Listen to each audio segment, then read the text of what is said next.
$18.99 a month. That's what Disney Plus costs you now, ad-free, the highest price it has ever charged. But here's the strange part. Disney never sees all of it. Before that money ever reaches Burbank, a hand reaches in and takes its cut, and most subscribers have no idea whose hand it is. So let me ask you the question almost everyone gets wrong. Of your $18.99, how much does Disney actually keep as profit? $1? 5? 10? Hold your guess in your head, because for about 5 years, the real answer was less than nothing. Disney was losing money on you, on purpose. There are 4 hands in your $18.99, 4 cuts taken between your card and Disney's profit. I'm going to show you all 4, and the one that surprises you takes its cut before Disney even gets a turn. Disney Plus launched in November 2019, and it did something no streamer had ever done. It blew past 150 million subscribers faster than anyone in the history of the business. Marvel, Star Wars, Pixar, National Geographic, 100 years of the Disney Vault, all behind one login for less than the price of 2 movie tickets.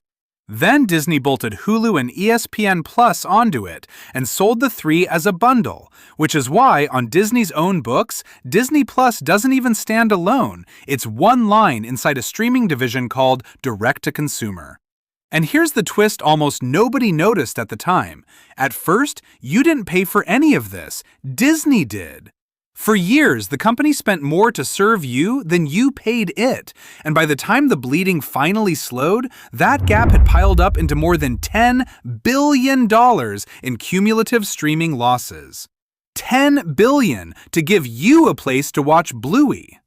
If you want to know where your money actually goes every single time you tap subscribe to this channel. New breakdown every week, one price, the full trail. Because the obvious question is the one Disney spent 5 years answering with its own cash.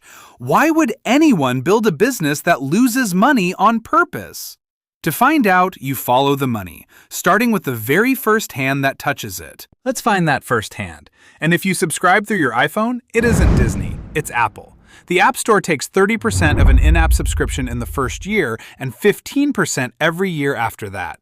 On your $18.99, that first-year cut is about $5.70, gone, to a company that didn't make a single frame of anything you're watching. That's Apple's fee for being the cash register. And $5.70 isn't rounding error. It's nearly a third of your bill, skimmed off the top before Disney pays for one server, one actor, or one explosion. So watch what Disney did about it.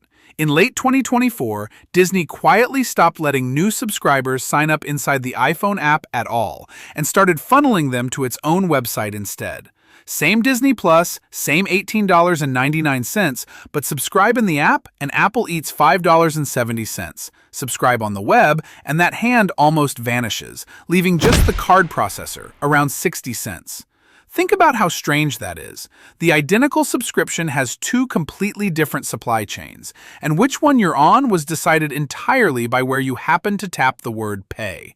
Most people never even notice they made the choice. The second hand is the biggest, and it's the one you actually came for. Content. A single Marvel series can cost over $25 million an episode. That's not a season, that's one episode. More than most feature films cost to make a generation ago. Stack up the shows, the movies, the sports rights, and the licensing deals, and across everything it makes, Disney spends roughly $24 billion a year on content. About $11.5 billion of that goes straight into streaming. Now take that streaming money and spread it across every subscriber paying for it, and you get a number that quietly governs this entire industry. About $87 a year per subscriber on content alone. For comparison, Netflix spends closer to $56 a head. Disney is laying out 50% more per subscriber just to fill the shelves. $87. Tattoo that number somewhere, you'll see it. Because in about 90 seconds, it's going to walk up to Disney's whole business model and quietly pull the pin. 2 smaller hands before the reveal. Hand 3 is delivery, the servers, the encoding, the global network that pushes a 4K stream to your couch without stuttering on a Friday night when 20 million other people hit play at once. Call it a couple of dollars a month.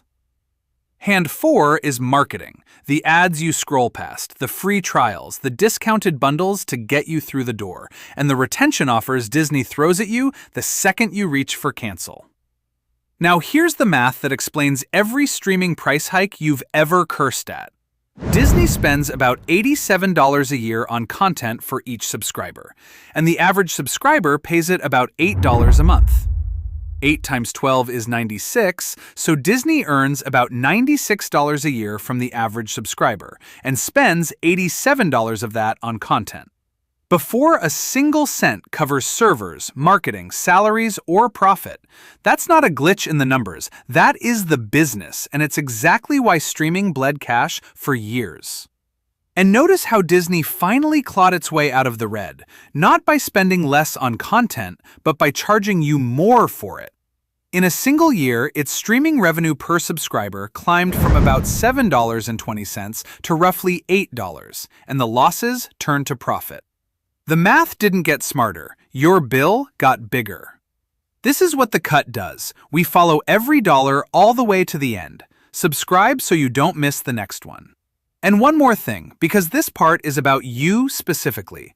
You, paying $18.99, are not the average. That $8 figure is dragged down by ad tier users, bundle deals, and cheaper overseas plans.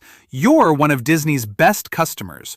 Your premium dollar is quietly subsidizing every $8 subscriber on the platform. So let's put your actual $18.99 back together, hand by hand. Fair warning, this split is our estimate, built from Disney's own disclosed numbers, so treat the cents as about, not gospel. Content takes the biggest slice, roughly $7.60 of your $18.99. Corporate overhead, plus the engineers and staff who build and run the platform, about $4.40. Marketing, to find you and keep you, around $2.70. Delivery, the servers and the stream itself, about $1.70. Payment processing, about 60 cents. And Disney's actual operating profit on your premium subscription? Somewhere around $2. 2 out of nearly 19. That's the reveal. The company everyone pictures as a money-printing machine keeps maybe $2 of your premium price, and for the 5 years before 2024, that slice wasn't $2, it was negative. Read that again. In the most literal accounting sense, Disney was paying you to watch its movies. Which raises the real question, why on earth would Disney trade a profitable, certain business for one that bled money for 5 years straight? To answer that, look at what Disney Plus was built to kill. Cable. In the cable world, Disney got paid a carriage fee for every single subscriber an operator carried, whether that person ever watched or not. ESPN alone commanded about $9.42 per subscriber per month, the single most expensive channel in the entire bundle, paid by millions of people who never once turned it on.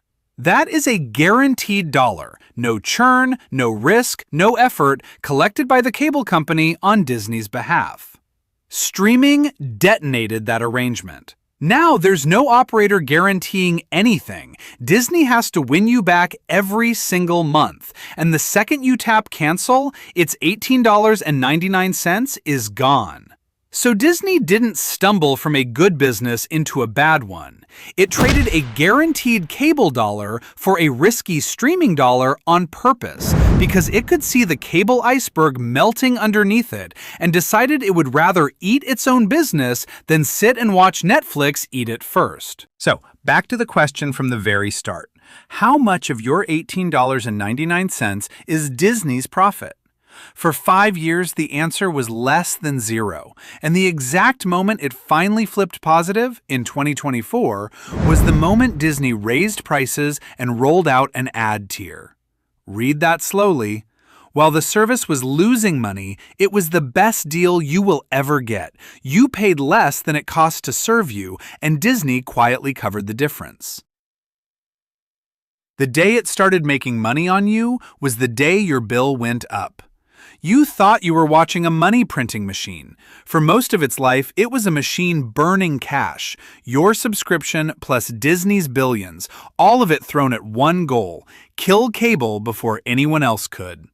And when the fire finally went out, the bill for the matches landed on you. Four hands: Apple on top, content in the middle, servers and marketing on the edges, and Disney at the very bottom, finally keeping about $2 of the $18.99 you never once thought twice about. Now you know where it goes.